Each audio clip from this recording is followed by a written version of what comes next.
Essa receita de carne de panela vai mudar o jeito que você cozinha a carne. Apesar de demorar um pouco, ela é simples de fazer e o resultado é incrível. O primeiro passo é temperar a carne com sal fino e pimenta do reino. Eu usei uma peça grande de acém já sem osso. O ideal é usar um corte de segunda com um percentual pequeno de gordura. No caso do acém, é em torno de 20%. Como essa receita vai cozinhar por muito tempo, é legal também fazer uma peça grande. Assim, já aproveita o fogão, deixando pronto muitas porções. Até porque essa é uma boa opção de receita para quem faz comida para a semana toda e deixa congelada. Passe o sal e a pimenta em toda a superfície da peça, nos lados e nas laterais. Agora para os legumes. Para facilitar, pegue duas bacias, uma para as cascas e os restos e a outra para os vegetais. Começando pela cebola. Descasque 4 cebolas médias, retirando qualquer ponto de machucado. Depois, corte cada uma em 8 pedaços grandes, dividindo-a ao meio e cada metade novamente ao meio. Dá até para usar aquelas cebolas pequenas de fazer conserva, aí nem precisa cortar. Usar os vegetais em pedaços grandes é melhor, pois eles ainda vão conservar a forma mesmo depois de cozinhar. Se você picar muita cebola, ela vai sumir no ensopado. Vamos precisar também de 3 cenouras. Retire a ponta e o talo e depois descasque, novamente retirando os machucados. Agora, corte em pedaços do mesmo tamanho da cebola. Cortar como se fosse triângulos ao invés de rodelas é melhor porque aumenta a superfície de contato da cenoura com a panela. Como ela vai ser refogada um pouco, ela fica um pouco mais saborosa, pois acaba queimando um pouquinho mais. Queimando eu digo no bom sentido.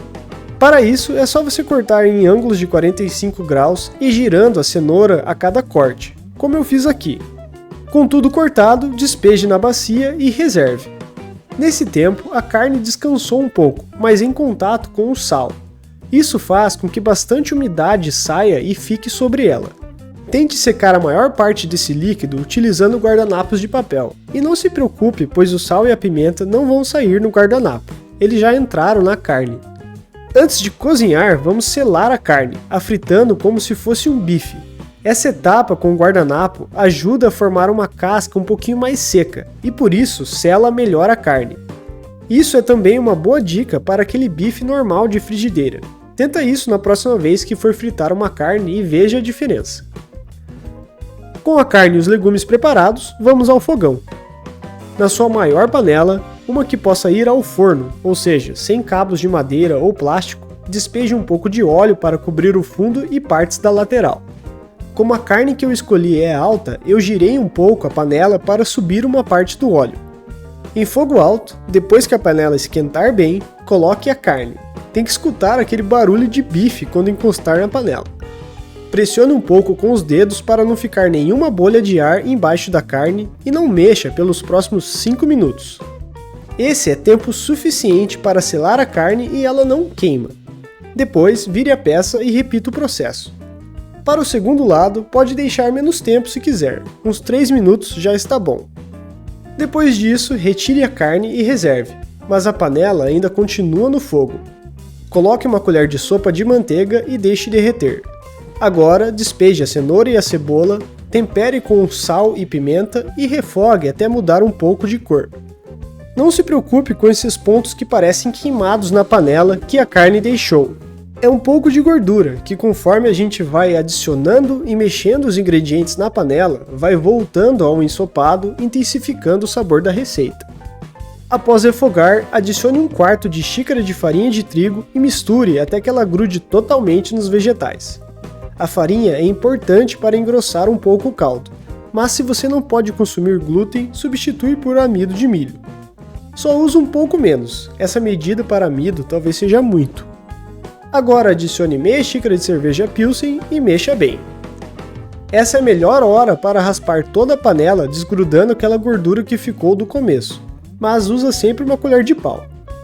Se eu não falei ainda, usa sempre uma colher de pau, não fica raspando nada de metal contra a sua panela.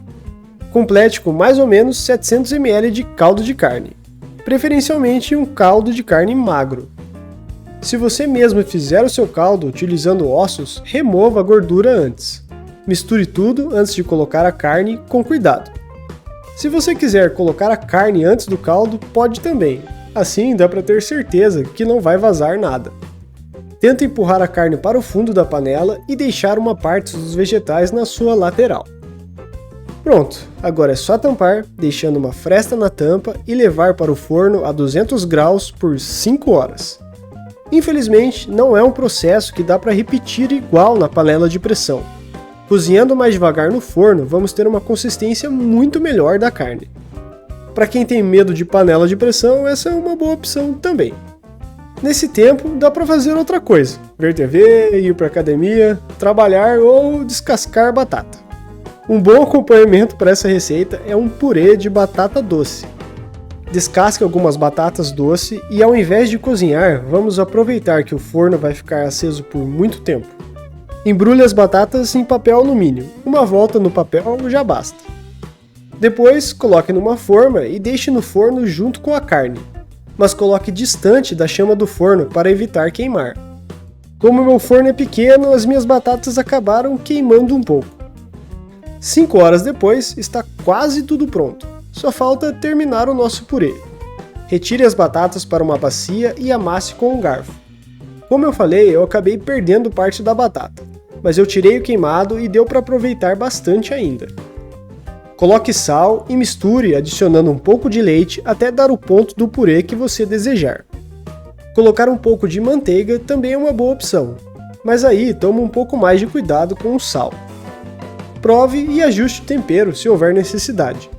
Ao tirar a carne do forno, não coloque direto sobre a mesa. Use uma grade que é mais seguro. A carne fica muito macia e dá para cortar só com um pegador de macarrão. Mas se quiser, para fazer um corte mais preciso, use uma faca. Para servir, é legal usar uma cumbuca rasa. Complete o fundo com o purê de batata doce. Coloque o pedaço de carne sobre ele e sobre a carne, coloque um pouco do caldo e bastante dos legumes. Se você quiser, dá para reduzir um pouco do caldo retirando a carne e cozinhando ele no fogão por mais tempo. Mas eu acho que nessa consistência combina com a receita e fica bom. E aliás, ficou muito bom. A carne ficou muito suculenta e macia, com um sabor muito intenso, mesmo sem usar muitos temperos diferentes. E o purê de batata casou muito bem com a carne. Sério, ficou uma receita maravilhosa. Desfia fácil, mas ainda preserva a estrutura do corte. Ficou tão bom que essa já é a segunda vez que eu almoço.